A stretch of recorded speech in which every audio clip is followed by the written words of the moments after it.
Во генерален штрајк стапија околу 300 вработени во Тетовското комунално предпријатие. Излегоа на протест пред дирекцијата на ЈКП Тетово, барајќи да им бидат исплатени за останатите плати и придонеси.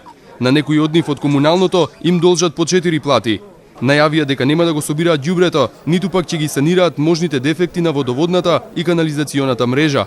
Смо тражиле со директорот да имамо састанак, он ништо не представи, не прима да се сретне со нас.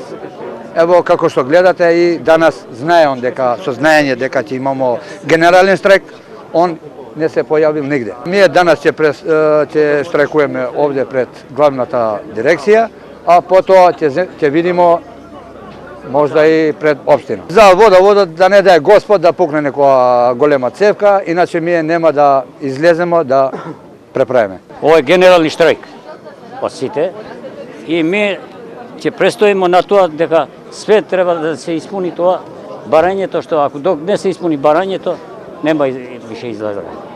Доста, земи една плата излагај, земи ова, земи оне, више нема. Пропушта, пошто ние идемо на лечење со паре, као да е приватно, а не фирма. Во 8 месец нема бонови.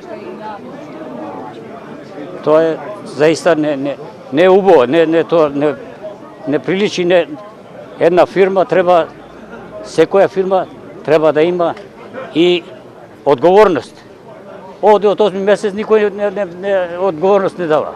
Мора да се презема некои мерки за да ја решиме состојбата на 300 вработени. Тоа е нашите, ние друго немаме други права, тие нашите права си ги параме што... Да, сите сме. Сите сме. Да работи ништо ни администрација, не, она што е по закон. Ќе работиме тоа што треба да функционира. Колку проценти треба да функционира системот, ќе работиме на тоа. Другото нема да работи. Па сега да видиме што ќе биде работата. Работниците велат дека немаат сини картони и затоа плаќаат приватно лекување. Јас имам и 2 болести дома, зашто бончиња не примам.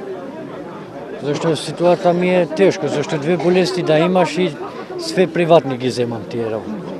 Некогаш дојдем да ги молим тука со аванс. Ми дај аванс, ама знаеш како, да го молиш цел ден, например, до 3, а ја треба да бидем на Скопје, пример, за контрола за тие, зашто се работи за тешки болесни. И сега не примам ни бончиња, ни ништо. Вака не знам што да правим. А кога идеш да се жали, се љути зашто идем му тражим авансот, пример тоа.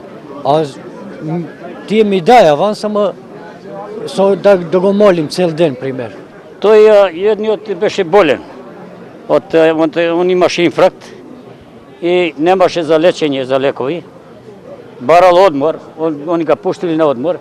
Дошол овде да зема паре за лекови и тоа не му давали, и тоа веќе он починал од нервоза, тоа највише. Штрајкот пред 2 дена го започна вработените во единицата водовод и канализација, на кои денеска им се приклучија останатите вработени во комуналното. Директорот Ајат Мурати и денеска повторно ги избегна вработените и новинарите, иако најави пресконференција за воопштината, таа сепак не се одржа. Комуналците најавија дека штрајкот ќе продолжи со секојдневни протести пред комуналното и зградата на локалната самоуправа.